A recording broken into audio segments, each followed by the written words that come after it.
este episodio de Autonomía Fiscal tenemos dos invitados de la Facultad de Derecho, profesores de carrera. En este momento estaremos con Jorge Enrique Arias Calderón, que es doctorado en Derecho Constitucional de la Universidad Complutense y especialista en instituciones jurídico-políticas de la Universidad Nacional. Actualmente está aquí en la Facultad de Derecho como jefe del departamento, ha ocupado varios cargos en la Universidad del Valle. El profesor John Fernando Restrepo Tamayo también estará en este podcast, es abogado y magíster en filosofía de la Universidad de Antioquia, politólogo de la Universidad Nacional y doctorado en Derecho de la Universidad de Medellín. Bienvenidos. Bueno, muchísimas gracias por esta oportunidad de estar aquí con ustedes, profesores. El gusto de estar aquí con Jorge Enrique Arias Calderón, que es actualmente el jefe del departamento en Derecho de esta nueva Facultad de Derecho y Ciencia Política, y al profesor John Fernando Restrepo Tamayo, quien ha llegado aquí desde Antioquia a nuestra universidad. Bienvenido, agradecemos mucho que estés aquí y pues me alegra que podamos compartir un tema tan interesante como es autonomía fiscal, no solamente de las regiones desde el Valle del Cauca, sino con alguien que viene desde Antioquia, que fue esta iniciativa. Bienvenidos. Muchas gracias. Bueno, este es un tema que creo que va a ser, lo voy a decir la palabra, muy ladrilludo para la gente. Ladrilludo porque es un tema que, de hecho, quienes estamos en el sector público, quienes hemos trabajado, pues no es fácil cuando se empieza a tocar temas de recursos. Todos sabemos que hay unos recursos que vienen pues desde directamente la nación y otros que son captados aquí directamente en los territorios, en el departamento y en los municipios. Actualmente hay unos temas que se vienen desde el año pasado trabajando en mayor y menor medida, unos desde el gobierno nacional y otros desde las iniciativas ciudadanas o políticas, podríamos decir, desde esos movimientos políticos. Yo quiero tocar esos temas en la Universidad del Valle, aquí en la Facultad de Derecho, porque debe ser justamente con personas que tienen los conocimientos académicos que pueden, digamos, descifrar un poco y ahondar mucho más allá pues, de lo que se ve y se escucha en medios. El profesor Jorge Enrique Arias es un profesor que pues lleva ya muchísimos años aquí en la Universidad del Valle, ¿cierto? Estamos hablando ¿desde qué año? Desde el año 93. Desde el año 1993. Profesor Arias, cuéntenos un poquito, porque pues aquí vamos a hablar de recursos públicos, pero esta que es una universidad pública en su creación durante los años iniciales, ¿cómo fue? ¿Todo fue recursos del Estado o cómo se creó esta universidad? Bueno, esta universidad surge en el año de 1945 porque había una gran, digamos, demanda de formación a nivel profesional, sobre todo del sector privado, particularmente de los ingenios. El sector agroindustrial requería de una universidad que brindara unos servicios educativos para personas altamente calificadas en aspectos técnicos y sobre todo de ingeniería. Digamos que en una primera etapa de la Universidad del Valle hay una universidad más tecnológica que una universidad en el sentido tradicional. Por eso, digamos, la Facultad de Ingeniería es una facultad muy fuerte, y la Facultad de Salud, que surge posteriormente, y ahí va creciendo poco a poco la universidad, con recursos que en algún caso, pues digamos, surgieron de ayudas internacionales. La Fundación Rockefeller aportó muchísimo para los laboratorios de esta Facultad de Ingeniería y para las facultades de Ciencias, que también fue una de las grandes fortalezas de esta universidad. Y hoy en día, pues es una universidad que, pues, además de ser la principal universidad pública del suroccidente colombiano, pues tiene varias sedes en el departamento del Valle. Básicamente son más de 7 sedes, y esto pues significa que es una universidad que ha logrado irradiar toda la región. Digamos que no solamente es el Valle del Cauca, sino aún el Cauca y Nariño, porque pues tiene presencia aún mismo en Santander de Quilichao. La sede norte del Valle es una extensión de la universidad, y digamos que esa es su gran fortaleza, una gran demanda. Tenemos más de 30.000 estudiantes y un cuerpo profesoral de muy alta calidad. No, pero increíble, porque imagínate hablar de la Fundación Rockefeller. ¿Hasta qué año fue esa ayuda de ellos? Pues bueno, yo creo que esto sirvió un poco hasta cuando comenzaron los movimientos estudiantiles de los años 60, básicamente a protestar contra la invasión yanqui en nuestro país, y entonces digamos que los norteamericanos pues dijeron, no, pues si no quieren nuestros recursos, nos vamos de aquí. Entonces, ese es un tema para un futuro podcast, que es el tema internacional, ¿no? Es muy interesante porque, o ahorita lo estamos viviendo, ¿no? Toda la situación de ese panorama, y más ahora con esto de las movilizaciones que viene durante los últimos años pues que el propio gobierno nacional y el presidente que tenemos pues llama mucho a la movilización, y mire usted que eso justamente es lo que hizo que esa fundación pues hasta ahí llegara. Bueno, profesor Arias, eso es interesantísimo. Y el profesor John Fernando, ¿qué nos puede contar de Antioquia? Usted estuvo 20 años siendo docente en Antioquia, ¿trabajó en el sector público o privado en las universidades?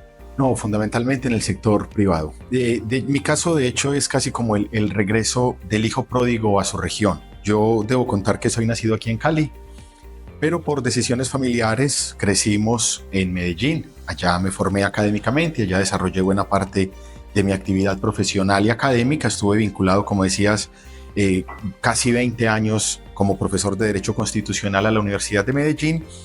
Y luego, ahora que se abre en la Universidad del Valle esta unidad académica, que se crea la Facultad de Derecho, que inicia el programa de Derecho, en un concurso de méritos me gano una plaza y tenía muy claro que si obtenía esa plaza desplazaba y me movía pues hacia acá, y eso hace que vaya a completar casi 2 años ya de estar aquí acompañando el proceso. Profesor, pues me alegra mucho saber eso, profesor John, porque este es un podcast que es justamente para resaltar a la gente, a nuestra gente, que es la gente de Cali y la región.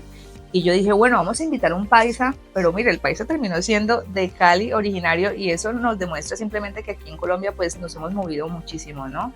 Y finalmente tenemos sangre de todas partes. Bueno, entrando en materia entonces, profesor Restrepo y profesor Arias, es que quiero decirle un poco a la gente es, el año pasado se aprobó una iniciativa desde el gobierno que modificó en parte pues el sistema general de participación para todos estos recursos que se movilizan pues entre la nación y las regiones. Más allá de esa normativa que está también para poderse regular por el Congreso y crear las competencias, hay a su vez en este momento andando, ya hace unos pocos días se aprobó en la registraduría unas firmas que se recogieron para un referendo que se va a realizar, y ese referendo es para lograr una soberanía o autonomía fiscal en materia de regiones. Este referendo se denominó Firme con las regiones. Entonces es un poco, digamos, preocupante, pues en el sentido de que algo que está cursando ya, que el Congreso tendrá que trabajar, y viene también un referendo a su vez donde la ciudadanía tendrá que votar sí o no para que pues se dé este. Yo voy a empezar con el profesor John para que me diga por qué desde Antioquia impulsan este tipo de referendos. ¿Medellín definitivamente quiere apartarse de Colombia? No, de ninguna manera.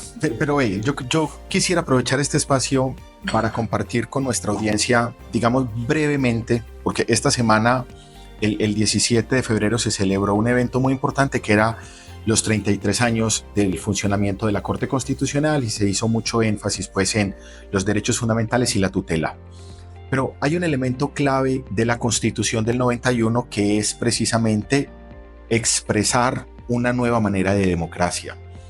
Y en esa nueva manera de entender la democracia, el referendo juega un papel muy importante. Yo creo que vamos a hablar de la autonomía fiscal, vamos a hablar de las regiones, de la organización del Estado, pero el origen de este escenario democrático tiene que ver con una manera de ver la democracia, es decir, lo explicabas muy bien, el Congreso tiene una agenda, el Congreso está adelantando un sistema de participaciones, esa es su competencia, pero también de manera ciudadana, digamos de manera popular, obviamente jalonada por unos líderes especiales, entre ellos algunos antioqueños, tiene que ver con la posibilidad de que el pueblo trace una agenda pública, de que la ciudadanía, y esto lo refrendan pues los más de 3 millones de firmas que están avaladas ante la registraduría, con la posibilidad de que los ciudadanos se apropien de sus instituciones, se apropien de sus normas y puedan, digamos, poner sobre la mesa de discusión, en este caso concreto,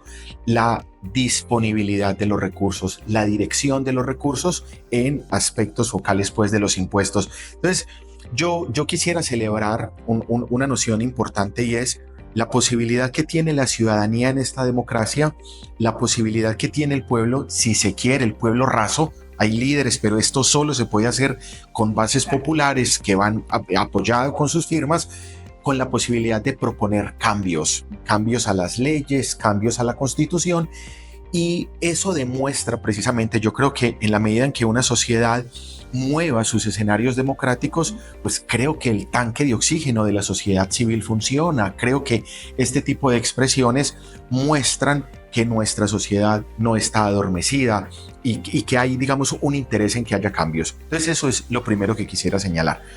Y ahora bien, tendría que decir, pues digamos, ha habido también unas tensiones entre el gobierno central y la región antioqueña, y lo voy a decir así con mucha claridad. La región antioqueña es una región política, tradicional y electoralmente muy cercana al centro democrático, muy cercana a la figura de Álvaro Uribe Vélez. El uribismo en Antioquia es un gran fortín político. Eso hace que en un contexto nacional pueda entenderse ciertas tensiones entre el gobierno central liderado por Petro, por el pacto, que tiene unos intereses políticos distintos, y digamos la región antioqueña, que históricamente pues ha tenido tensiones con el centro. Yo creo que en este caso concreto no es una apuesta de independencia, no es una apuesta de un regionalismo, porque estaba revisando quienes lideran también, digamos, la composición o el acompañamiento como lo establece la norma del referendo, y es un asunto demasiado amplio, acordado inclusive con representantes que incluyen en términos de esta autonomía de regiones también al distrito capital. O sea, que si bien es cierto que Antioquia se caracteriza pues como por una vocación secesionista mínima, creo que en este caso hay una alianza y hay unos líderes santanderianos, vallecaucanos del distrito capital que respaldan esta propuesta de autonomía tributaria. Perfecto, has hecho un contexto muy interesante, y sobre todo porque con el profesor Arias pues quiero que ya él, desde el punto de vista de la pedagogía académica, nos puntualice un poco esto que está mencionando el profe John, y es justamente que hay un tema de autonomía, ¿cierto? Entonces tenemos unos líderes, entre esos vallecaucanos Wilson Ruiz, que ha sido, sí, impulsor de este referendo. Sin embargo, pues retomando esa autonomía, ¿cómo explicarle a la gente? Porque nuestra Constitución lo dice, Colombia, República Unitaria, compleja, ¿cierto? Descentralizada, con autonomía de sus entidades territoriales, claro, se gobierna con sus propias autoridades, pero esa autonomía, ¿qué es lo que cambiaría? La Constitución política, habría que hacer una modificación, ¿y cómo impactaría? Bueno, realmente hay que tener en cuenta que porque aquí, como lo bien lo señalaba el profesor John, pues estamos frente a un encuentro de dos grandes principios constitucionales. El principio, por ejemplo, de la participación a través de un referendo, pero también hay un principio constitucional, ambos están en el mismo artículo de la Constitución, que es el artículo primero, que es la declaratoria concreta como principio fundamental de este Estado, que es un Estado unitario, descentralizado, dice, con autonomía de sus entidades territoriales.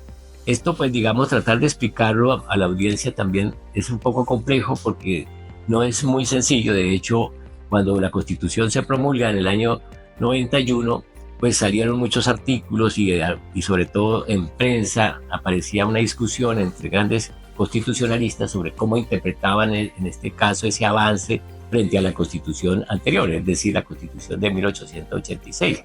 Si era que realmente el término de autonomía nos estaba conduciendo a otro tipo de modelo de Estado, y en ese sentido pues se pensaba que posiblemente estábamos abordando ya un modelo de Estado similar al de las comunidades autónomas españolas. De hecho, en la discusión en la constituyente se habló mucho y hubo influencia de esas corrientes españolas en la que se trataba de establecer que el tema territorial tuviese un alto grado de autonomía, que es lo que establece un modelo regional en el caso español, en el caso también italiano, o en el caso de Bélgica, que es un modelo intermedio entre un modelo federal y un modelo unitario. Es decir, la autonomía, tal como la debemos entender hoy, sobre todo sobre la base de los desarrollos de la Corte Constitucional a través de su sentencia, se trata de una autonomía administrativa, no una autonomía en términos políticos. ¿Cuál es la diferencia? La autonomía administrativa es que las entidades territoriales tienen una capacidad para manejar sus propios asuntos en términos de administrar, de administración. Una autonomía política significaría que tendría autonomía en el sistema legislativo y en el sistema judicial. Si lo tiene en el sistema judicial, estaríamos frente a un modelo federal. Es decir, tener atribuciones como autonomía política significa que cada entidad territorial podría legislar en sus asambleas, en este caso departamentales, y podría tener también un sistema de administración de justicia. Yo creo que ese no es lo que creo que tenga el espíritu de esta propuesta de referéndum. Yo lo que creo es que allí se trata de administrar unos recursos directamente por parte de estas entidades territoriales, que en este caso son los departamentos, salvo el caso del Distrito Capital. Administrar significa que los recursos de renta, sobre todo, pues porque están también los de patrimonio, pero fundamentalmente los más, digamos, notables son los de renta, pues no se recauden en las entidades territoriales para transferirlos a la nación, para que ella a su vez traslade estos recursos posteriormente a través de la figura del situado fiscal, que es el Sistema General de Participaciones, sino que lo hagan directamente, o sea, ellos recaudan y con el recaudo atienden sus asuntos. En este caso, en los departamentos es el desarrollo de sus propios asuntos seccionales y el tema de la planeación y la gestión de los recursos con los cuales se administran los asuntos seccionales. Ese es básicamente lo que entiendo que se pretende con esta propuesta de referéndum. O sea, no hay una ruptura en el sentido concreto de que se pueda transformar en un modelo federal. Si más bien, si la propuesta del referéndum incluye la potestad de establecer rentas, ya estaríamos hablando de que se le quitaría capacidad al órgano legislativo, que es el único que puede declarar el sistema tributario. De hecho, esto es una tradición muy antigua en el mundo occidental, ¿no? Bueno, profesor Arias, yo voy a hacerle un resumen a la gente y la audiencia que nos viene siguiendo, y es que que es el podcast de la Metropolitana, que es hablar de ciudad, de esas urbes. ¿Por qué estamos hablando de eso? Porque finalmente nos vamos a impactar, digamos, en las finanzas, ¿cierto? Por eso es la importancia de tocar ese tema que parece muy complejo, muy del orden nacional, pero que finalmente lo aterrizamos al territorio. Me encanta lo que ha dicho y es importante porque la gente generalmente piensa que cuando se habla de estos temas se habla siempre de federalismo y no es así. Hay que explicarle a la ciudadanía que hay 3 tipos de estados o modelos de estado, que es estos estados, digamos, como el nuestro, pues que es un estado centralizado, un estado unitario, complejo. Sí no somos centralizados del todo porque tenemos unas figuras de descongestión, descentralización, autonomía, pero a la vez existen otros tipos de estados como es el modelo federal y los modelos autonómicos o regionales. Yo soy partidaria, a mí siempre me ha encantado enseñar en mis clases como abogada de que ojalá nosotros transitáramos hacia un modelo justamente autonómico regional, y de hecho con el ministro del Interior Cristo, yo le decía un día, porque él es un partidario de que nos volvamos un modelo federal, una nación federal, pero realmente eso sería como devolvernos en la historia porque Colombia ya fue federal. Entonces tenemos que transitar, digamos, esa es mi postura. No sé el profe Restrepo qué opina de ser un modelo autonómico regional, si considera que realmente esta sería una apuesta interesante para Colombia, porque creo que aquí tenemos unas figuras, ¿cierto?, departamental y demás. Quiero que me comente sobre eso. Bueno, pues yo creo que es un tema, digamos, así como lo ha propuesto el profesor Arias. Yo creo que no es fácil de explicar, pero esa es nuestra tarea, pues, sobre todo en el campo académico, y poder compartir algunas reflexiones. Yo creo que el punto puede pensarse desde 2 maneras. El objeto de discusión propio del referendo, yo creo que es un reclamo por la autonomía que tiene un resorte constitucional. O sea, lo que se está pidiendo cabe dentro del marco constitucional, y podría explicarlo de una manera, y es la disposición de lo recaudado, la autonomía con la cual usted dispone de lo recaudado. Ahora bien, y aquí es donde se nos desbalancea la situación, y es que en mi sentir, quienes lideran esta propuesta, yo manejo los recursos, obedece desde el punto de vista económico a las entidades territoriales, a los departamentos y al Distrito Capital, que tienen mejor capacidad de recaudo. O sea, esto es, digamos, la historia de las organizaciones políticas. Las lideran los poderosos. Es decir, se sientan a la mesa 6 hijos, 7 hijos, y el que tiene mejor habilidad para los negocios, el que tiene mejor capacidad adquisitiva, es el que reclama más autonomía. Y entonces yo creo que aquí es un asunto que me parece bien, y esto no es idea mía, lo leía de las posiciones críticas que tiene el referendo, y es que el referendo también nos sumerge en un presupuesto histórico de desigualdad y de inequidad que ha habido en Colombia. Colombia, póngale el nombre que le ponga, siempre ha sido centralista, ¿cierto? Hay un poder central nacional, ahora sería un poder que transita hacia ciertas zonas especiales, es decir, se difumina un poco, pero yo creo que no es lo suficiente, y a mí me gusta recordar que a pesar de todas las iniciativas ciudadanas, a pesar de todo el liderazgo, de la buena disposición de recursos que tendrían algunas entidades territoriales, Colombia sigue siendo un Estado social de derecho, y un Estado social de derecho piensa en la equidad, un Estado social de derecho piensa en los invisibilizados. Hay unas zonas que no son solo geográficamente lejanas, creo que también son socioeconómicamente invisibilizadas. Entonces, en síntesis, mi posición es que esta reforma es una reforma de aventajados que a veces son ventajosos. Antioquia, y es decir, su liderazgo y el grupo empresarial antioqueño y los grupos económicos, obvio que respaldan y ponen incluso como ejemplo de la motivación lo que se podría hacer muy bien por Antioquia. Y eso está bien, o sea, los antioqueños respaldan la posibilidad de que sus impuestos se vean reflejados en el territorio. Pero yo creo y esperaría que este también fuera el espíritu del podcast, nuestra perspectiva también tiene que ser una perspectiva de nación, y ser una perspectiva de nación implica equidad y implica justicia, y me parece que la voz de entidades territoriales marginadas, periféricas, sin tanta capacidad de recaudo, pues quedarían en una condición de vulnerabilidad. A la vuelta de unos años estaríamos encontrando que nuestra historia política, nuestra historia constitucional, si no resuelve esos temas de fondo, de tejido social, póngale el nombre que le ponga, seguirá generando los mismos vacíos. Y termino con esto.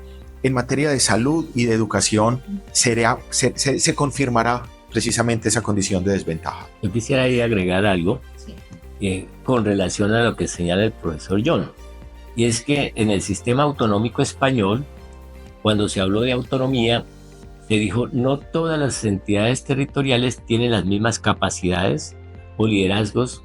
Digamos que ellos fundamentan esto en hechos históricos. Digamos, hay una historia en España que muestra que algunas regiones españolas tenían una mayor tradición autonómica y por lo tanto la Constitución estableció un modelo gradual de autonomías.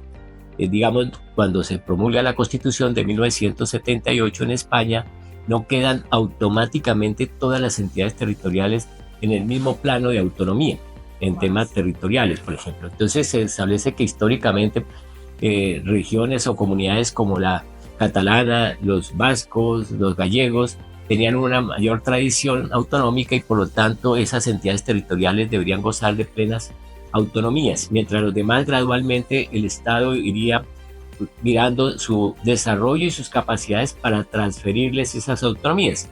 Claro, porque en la propuesta sí, se puede presentar grandes problemas, el problema de desequilibrio fiscal, el tema de la falta de solidaridad de unas regiones más ricas que otras, con mayores desarrollos frente a regiones más pequeñas y pobres en términos, primero de recaudo, como lo señalas, y igual también de mayores necesidades que las otras regiones. Digamos, si cada una va a administrar los recursos que allí se originan, pues seguramente no van a resolverse muchas de las cosas que se plantean.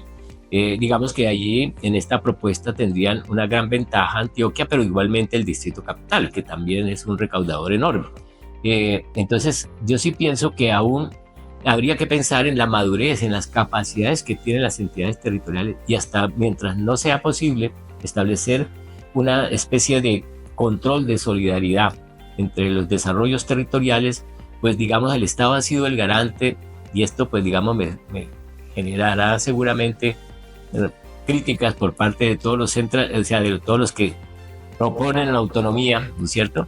Es que el Estado ha sido, sin ser tampoco muy maduro, el que ha centralizado para controlar los recursos públicos y distribuirlo en las diferentes regiones. Y esto pues teniendo en cuenta las capacidades de cada una, así como estaba en los artículos 356 y 357 de la Constitución, que tiene que ver con las transferencias de recursos del Estado a las entidades territoriales.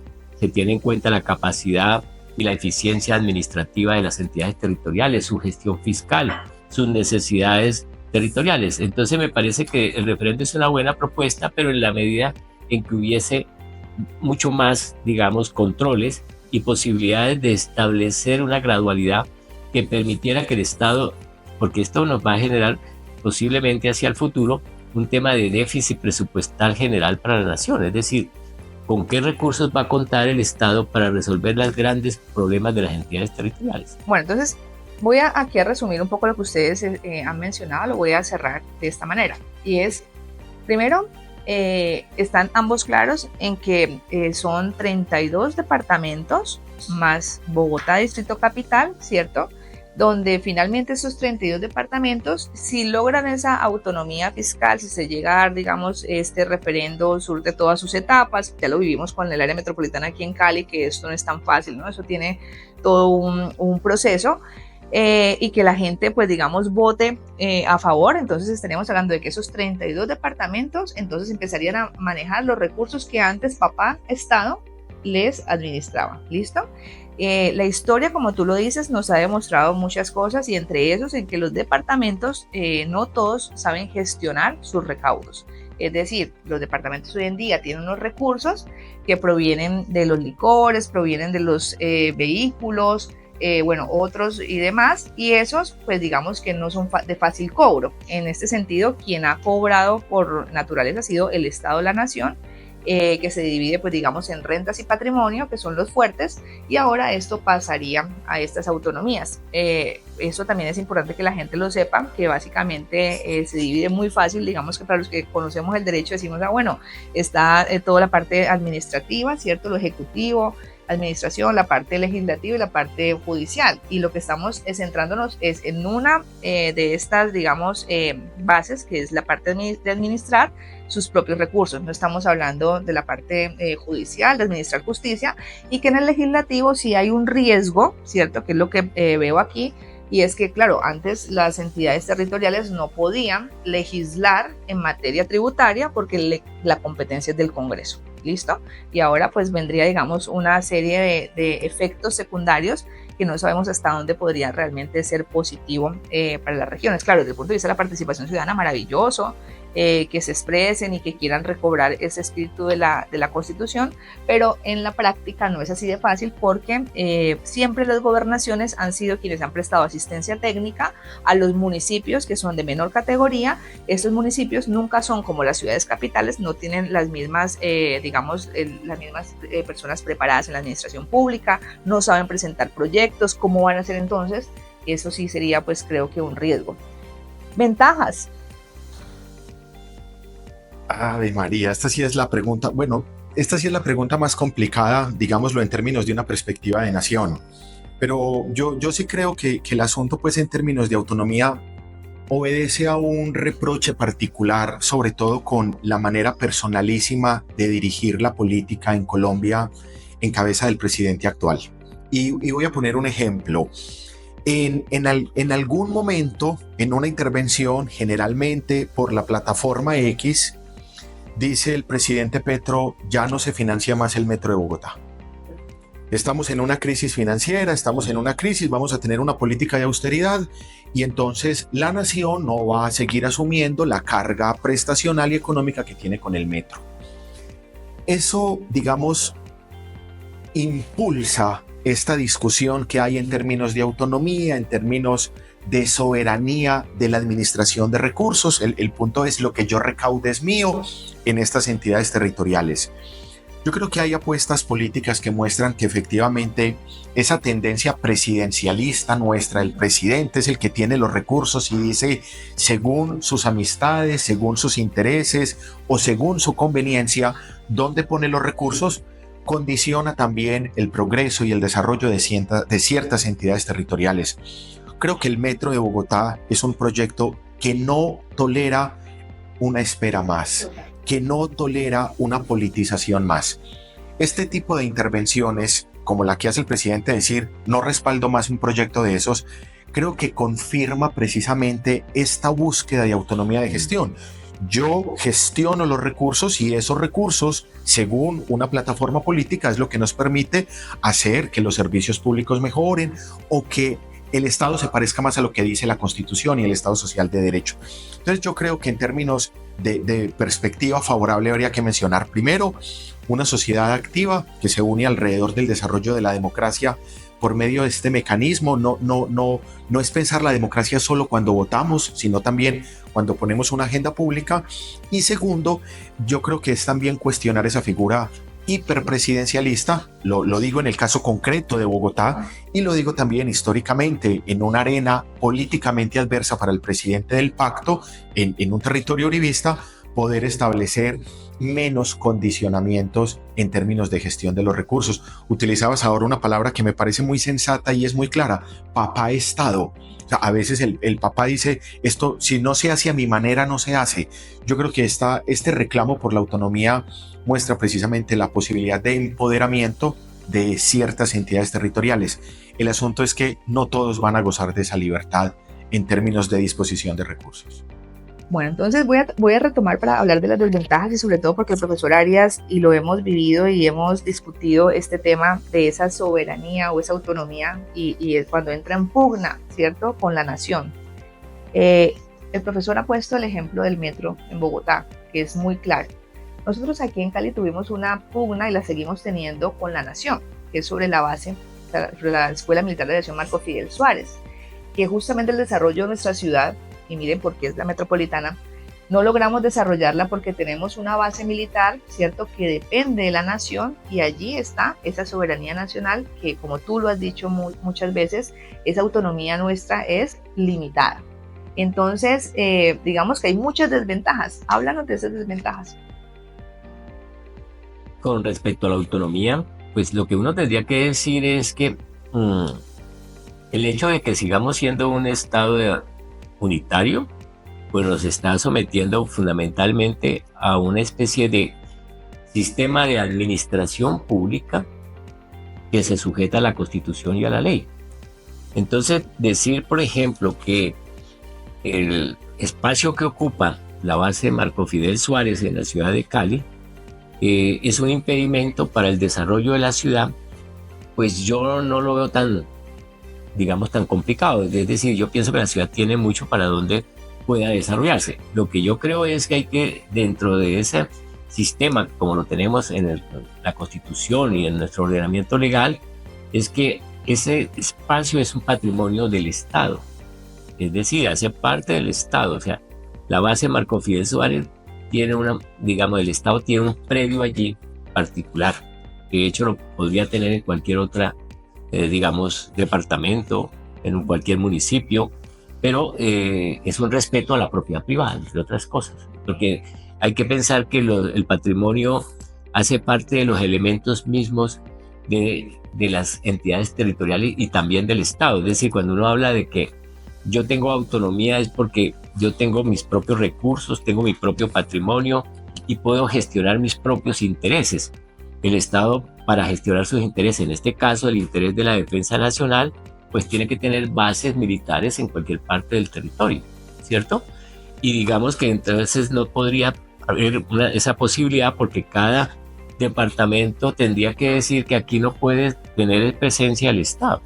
Y eso es importante porque eso se ha reducido a decir que lo que sucede es que es un problema de recursos, que ellos saldrían de nuestra ciudad de Cali y podríamos hacer una segunda pista y establecer una base, pero que el recurso depende de la nación, justamente, y los recursos del orden nacional pues no hay para hacer esto en el ni corto ni mediano y seguramente a largo plazo, tal y como va el país, pues difícilmente. Aparte, como lo he dicho, es un recurso geoestratégico de la nación en una ubicación especial. Entonces es un poco para que la gente entienda la dinámica de lo que significa manejar ese dinero, ¿cierto? Independientemente de que esté en el bolsillo de papá Estado y que aquí estemos en el territorio, pues no es fácil porque hay otra serie de circunstancias que pueden afectar, impactar y que pues se puede tomar una decisión positiva o negativa dependiendo de quién lo interprete, ¿no? Porque habrá quienes quieren que salga esta base militar, otros dicen es que sí está afectándose el desarrollo de la ciudad. Cali debía comprarle ese predio Claro, al Estado, ¿no? pero no tenemos, o sea, no tendríamos cómo, porque es que hacer una pista no es un recurso fácil. Me parece gracioso porque cuando llega la nueva administración dice, sí, podemos hacer hasta 2 pistas, no es así de fácil. Yo creo que esto tiene mucho de largo y de ancho. Es un tema que definitivamente pues vamos a escuchar a partir de estos siguientes meses, donde la gente tendrá que tomar decisiones si respalda o no, y ya hemos visto lo que significa cuando la gente va a tomar una decisión para respaldar una iniciativa como esta, como un referendo, como un plebiscito y demás, y es que sin lugar a dudas la política está ahí, y como lo has dicho, aquí hay un presidente del pacto que tiene una agenda. Para algunas cosas va en contra, digamos, de esa filosofía santanderista, porque dices que la ley porque es la ley, pero para otras sí le gusta la ley. Entonces habrá que ver él desde esa mirada, pues ellos ya tienen allí una iniciativa legislativa que está pendiente del Congreso. Ahora habrá que ver si el Congreso está dispuesto frente a una campaña, porque se vienen las campañas, estamos ya en preelecciones, si de verdad impulsarían esto. Yo creería que sí lo van a impulsar, porque es que finalmente miren que esto también toca un poco cómo se maneja desde el Congreso a través de los senadores, de cámaras de representantes, cómo todos intentan ayudar a sus regiones, entre comillas, ¿cierto? Pero es sencillamente lograr recursos para su propio territorio.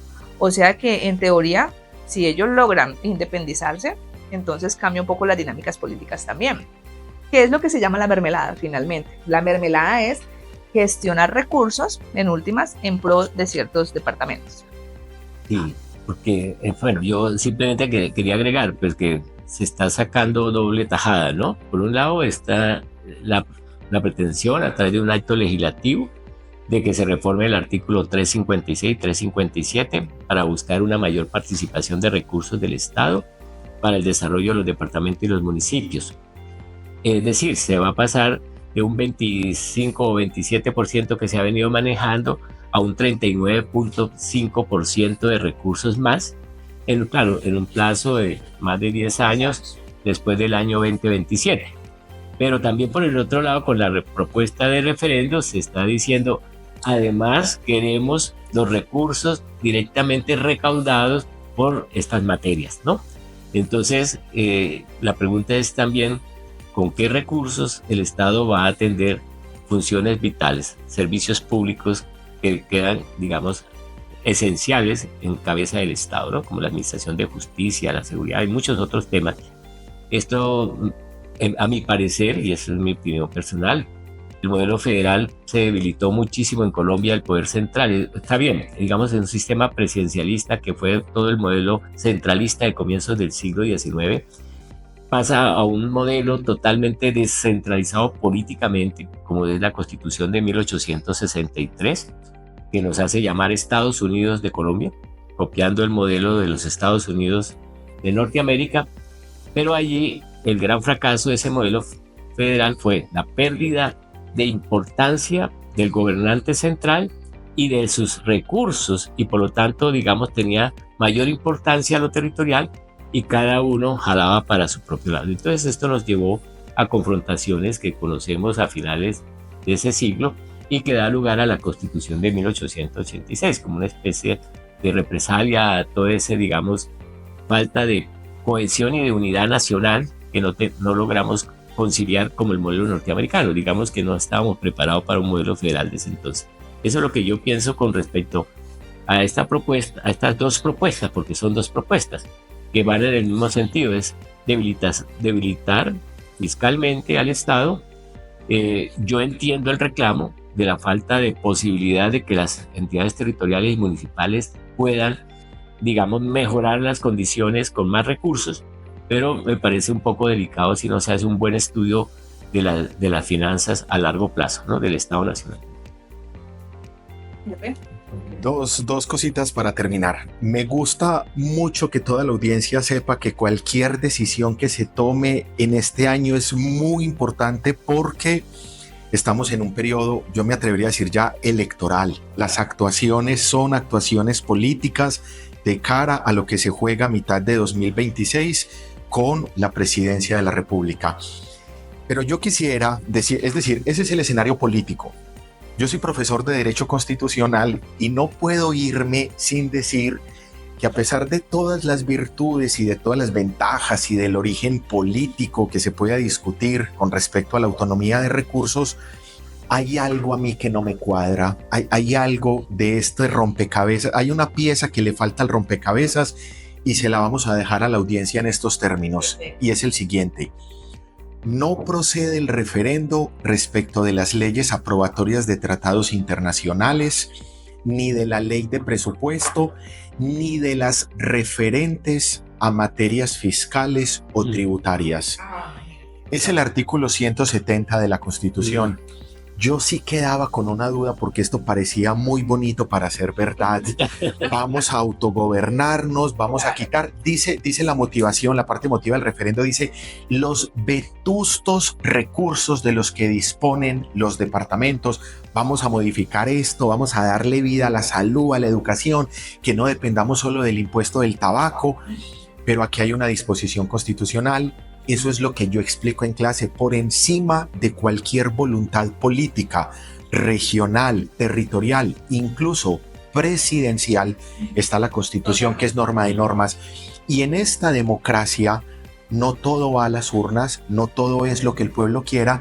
Y yo recordaba y logré encontrar este artículo para mi participación acá: los asuntos tributarios no necesariamente se discuten en referendo. Eso hace además que lo que mostrabas ahora como la independencia de las ramas del poder ahora vuelvan a articularse, porque todo lo que tenga que ver en este escenario de participación, antes de que el pueblo se pronuncie, lo va a revisar la Corte Constitucional. Y aquí es probable que todo este andamiaje político, desde el punto de vista constitucional, se nos desmorone. Maravilloso. Ese es el mejor cierre, y es justamente que, como les decía, hay unas etapas y ya está en la registraduría, digamos que se surte, están legalmente las firmas, pasa al Congreso. Dicen que en el Congreso posiblemente no podría llegar a caerse, cosa que no lo creo, porque es mucho ambiente politiquero y en últimas están en campaña. ¿Y quién no va a querer hacer campaña diciéndole que va a llevarle recursos a su departamento? Por supuesto que lo van a pasar, pero por suerte siempre tendremos la Corte Constitucional, que pues evidentemente es la salvaguarda de nuestra Carta Magna, y pues perderán todo el tiempo, ¿cierto? Y toda esta propaganda, pero como sabemos, así inician todas las campañas presidenciales, el Estatuto Anticorrupción con Claudia López y demás. Gracias, profesores.